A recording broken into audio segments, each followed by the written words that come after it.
has a weird way of speeding up and slowing down all at once when you're grieving.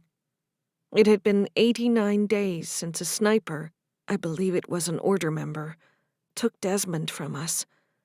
It felt like an eternity, and no time at all had passed. In all that time, he'd never come out of the pendant to explain himself. Not once. My heart skipped a beat every time I walked into the precinct. My mind liked trying to trick me into thinking that I'd see him again. He would be sitting in his office waiting for me, or some other officer who needed help. However, the only time I saw his face there anymore was on the wall of fallen officers. He hadn't carried a badge and gun like the rest of us, but Captain Beach had lobbied for him to get a photo on the wall. "I'm going to solve this, Des," I whispered to his photo as I stood in the hall. I could feel eyes on me as I addressed his portrait. I pivoted slowly to find Captain Beach standing behind me. "I don't mean to interrupt," she said, in an uncharacteristically soft tone. "But do you have a minute, Trenton?" "Yes, ma'am," I answered. The words felt almost robotic as I followed her through the bullpen and into her office. "Close the door," she instructed. My palms grew sweaty as I eased the door shut and sat across from her. I could see a case file sitting on her desk with the label obscured. The captain folded her hands over the folder and said, "I wanted to check in with you, see how you're handling things." "I'm fine," I replied. "Desmond was murdered right in front of you, Ezri. I most definitely wouldn't be okay if I were you."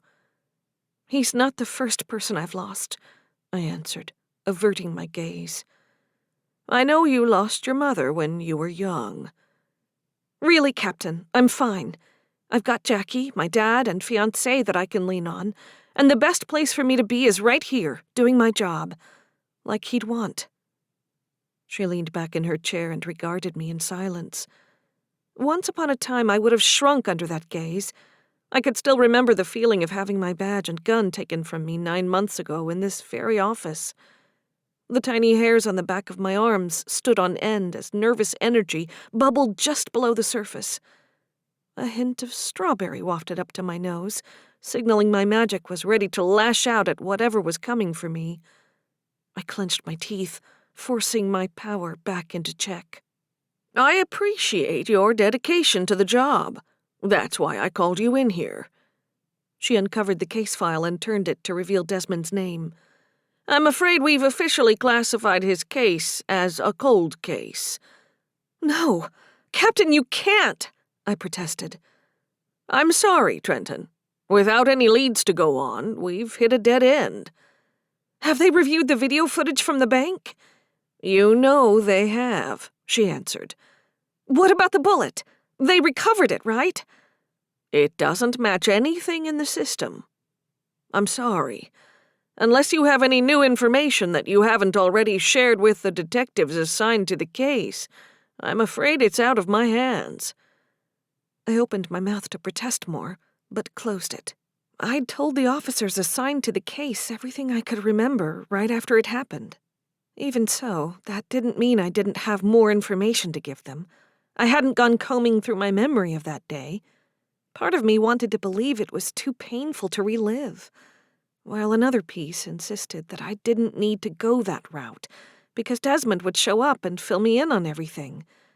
That hadn't happened, though. Maybe it was time to take a trip down memory lane. "There's nothing else," I finally said, and stood. "If that's all, ma'am, I should get back to work." "Here, take this to the records room, would you?"